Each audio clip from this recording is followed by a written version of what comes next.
how to add person to your page. Hi guys, in this video I will show you how to add person to your page as admin.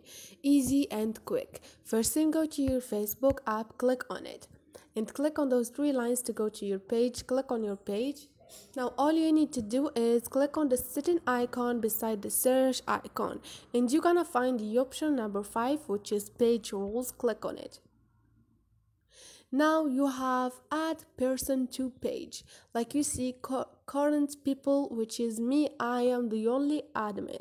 Click on add person to page and you can add person from your friends or your WhatsApp contact, wherever you want. Just click on it, but you need to add your password to do this and click on continue, and this is it, easy and quick. So hope this video was helpful to you, and don't forget to subscribe and like.